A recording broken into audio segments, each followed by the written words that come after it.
بسم اللہ الرحمن الرحیم۔ اصحاب کہف کون تھے؟ اللہ کے حکم سے غار میں 300 سال تک سونے والے یہ لوگ کون تھے؟ حضرت عیسیٰ علیہ السلام کے آسمان پر اٹھا لیے جانے کے بعد عیسائیوں کا حال بے حد خراب اور نہایت ہی ابتر ہو گیا۔ لوگ بت پرستی کرنے لگے اور دوسروں کو بھی بت پرستی کرنے پر مجبور کرنے لگے۔ خصوصاً ایک بادشاہ دقیانوس تو اس قدر ظالم تھا کہ جو شخص بت پرستی سے انکار کرتا تھا وہ اس کو قتل کر ڈالتا تھا۔ اصحاب کہف شہر افسوس کے شرفاء تھے جو بادشاہ کے معزز درباری بھی تھے، مگر یہ لوگ صاحب ایمان اور بت پرستی سے انتہائی بیزار تھے۔ دقیانوس کے ظلم و جبر سے پریشان ہو کر یہ لوگ اپنا ایمان بچانے کے لیے اس کے دربار سے بھاگ نکلے اور قریب کے پہاڑ میں ایک غار کے اندر پناہ گیز ہو گئے اور سو گئے۔ تو 300 برس سے زیادہ عرصہ تک اسی حال میں سوتے رہ گئے۔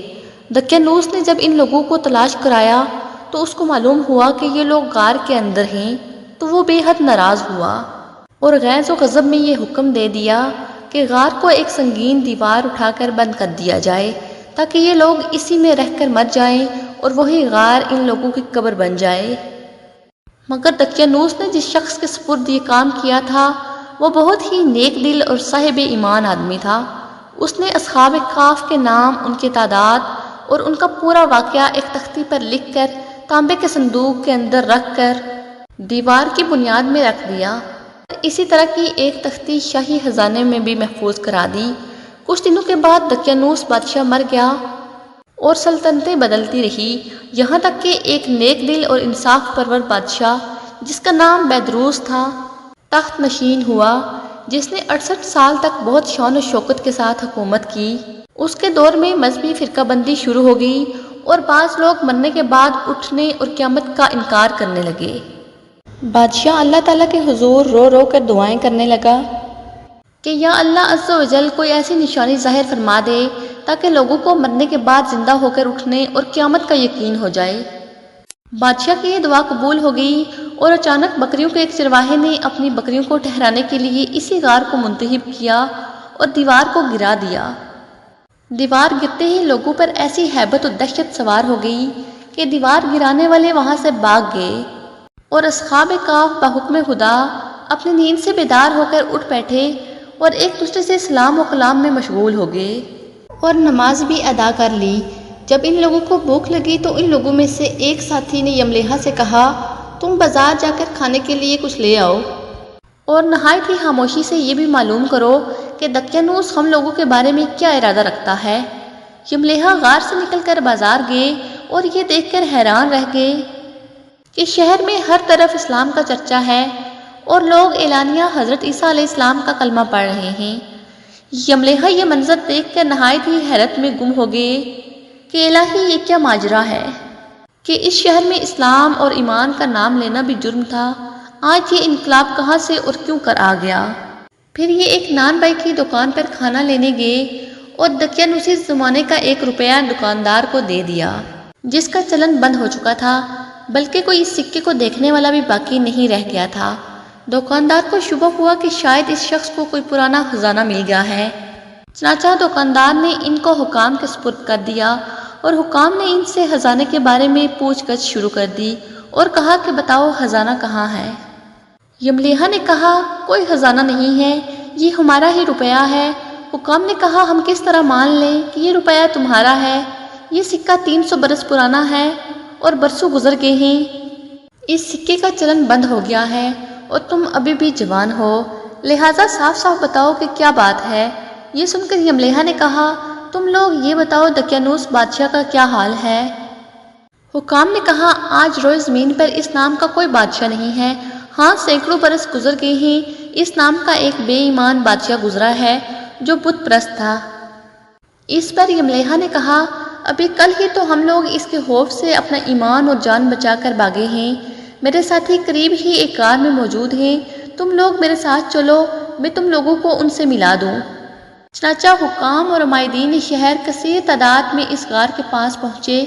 اصحاب کہف یملیحا کے انتظار میں تھے۔ جب واپسی میں دیر ہوئی تو ان لوگوں نے یہ خیال کر لیا کہ شاید یملیحا گرفتار ہو گئے ہیں، اور جب غار کے منہ پر بہت سے آدمیوں کا شور و غل ان لوگوں نے سنا تو سمجھ بیٹھے کہ غالباً دقیانوس کی فوج ہماری گرفتاری کے لیے آن پہنچی ہے۔ تو یہ لوگ نہایت ہی اخلاص کے ساتھ ذکر الہی اور توبہ و استغفار میں مشغول ہو گئے۔ حکام نے غار پر پہنچ کر تانبے کا صندوق برآمد کیا اور اس کے اندر سے تختی نکال کر پڑھا تو اس تختی پر اصحاب کہف کا نام لکھا تھا اور یہ بھی تحریر تھا کہ یہ مومنوں کی جماعت اپنے دین کی حفاظت کے لیے دقیانوس بادشاہ کے خوف سے اس غار میں پناہ گیز ہوئی ہے۔ اور دقیانوس نے یہ خبر پا کر ایک دیوار سے ان لوگوں کو غار میں بند کرا دیا۔ ہم یہ حال اس لیے لکھتے ہیں کہ جب کبھی یہ غار کھلے تو لوگ اصحاب کہف کے حال کے بارے میں جان سکیں۔ حکام تختی کی عبارت پڑھ کر حیران رہ گئے اور ان لوگوں نے اپنے بادشاہ بیدروس کو اس واقعہ کی اطلاع دی۔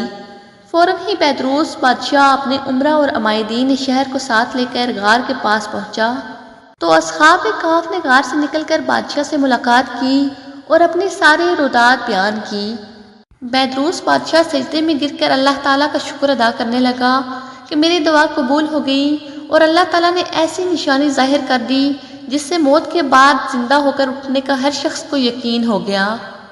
اصحاب کہف بادشاہ کو دعائیں دینے لگے کہ اللہ تعالیٰ تیری بادشاہی کی حفاظت فرمائے، اب ہم تمہیں اللہ کے سپرد کرتے ہیں۔ پھر اصحاب کہف نے السلام علیکم کہا اور غار کے اندر چلے گئے اور سو گئے، اور اسی حالت میں اللہ تعالیٰ نے ان لوگوں کو وفات دے دی۔ بادشاہ بیدروس نے سال کی لکڑی کا صندوق بنوا کر اصحاب کہف کی مقدس لاشوں کو اس میں رکھوا دیا، اور اللہ تعالیٰ نے اصحاب کہف کا ایسا رعب لوگوں کے دلوں میں پیدا کر دیا کہ کسی کی یہ مجال نہیں کہ غار کے منہ تک جا سکے۔ اس طرح اصحاب کہف کی لاشوں کی حفاظت کا اللہ تعالیٰ نے سامان کر دیا۔ پھر بیدروس بادشاہ نے غار کے منہ پر ایک مسجد بنوا دی۔ اصحاب کہف کی تعداد کتنی تھی، اس بات پر جب لوگوں کا اختلاف ہوا تو یہ آیت نازل ہوئی، تم فرماؤ میرا رب ان کی گنتی خوب جانتا ہے، انہیں نہیں جانتے مگر تھوڑے۔ حضرت عبداللہ بن عباس رضی اللہ نے فرمایا کہ میں انہی کم لوگوں میں سے ہوں جو اصحاب کہف کی تعداد کو جانتے ہیں۔ پھر آپ نے فرمایا کہ اصحاب کہف کی تعداد 7 ہے اور 8واں ان کا کتا ہے۔ اللہ تعالیٰ قرآن پاک میں فرماتا ہے، کیا تمہیں معلوم ہوا کہ پہاڑ کی کھو اور جنگل کے کنارے والے ہماری ایک عجیب نشانی تھے؟ جب ان جوانوں نے غار میں پناہ لی پھر بولے، اے ہمارے رب ہمیں اپنے پاس سے رحمت دے اور ہمارے کام میں ہمارے لیے راہیابی کا سامان کر۔ تو ہم نے اس غار میں ان کے کانوں پر گنتی کے کئی برس تھپکا، ہم نے انہیں جگایا کہ دیکھیں 2 گروہوں میں سے کون ان کے ٹھہرنے کی مدت زیادہ ٹھیک بتاتا ہے۔ ہم ان کا ٹھیک ٹھیک حال تمہیں سنائیں۔ وہ کچھ جوان تھے جو اپنے رب پر ایمان لائے اور ہم نے ان کو ہدایت دی۔ اور اس سے اگلی آیتوں میں اللہ تعالیٰ نے اصحاب کہف کا پورا حال بیان فرمایا ہے جو کہ ہم پہلے بیان کر چکے ہیں۔ اصحاب کہف کے ناموں کے بارے میں بھی بہت اختلافات تھے۔ حضرت علی رضی اللہ سے روایت ہے کہ ان لوگوں کے نام یہ ہیں: یملیحہ، مکشلینہ، مشلینہ، مرنوش، دبرنوش، ساجنوش، اور 7واں چرواہا تھا جو ان لوگوں کے ساتھ ہو گیا تھا۔ حضرت علی رضی اللہ تعالیٰ عنہ نے اس کا ذکر نہیں فرمایا۔ اور ان لوگوں کے کتے کا نام قطمیر تھا، اور ان لوگوں کے شہر کا نام افسوس تھا، اور ظالم بادشاہ کا نام دقیانوس تھا۔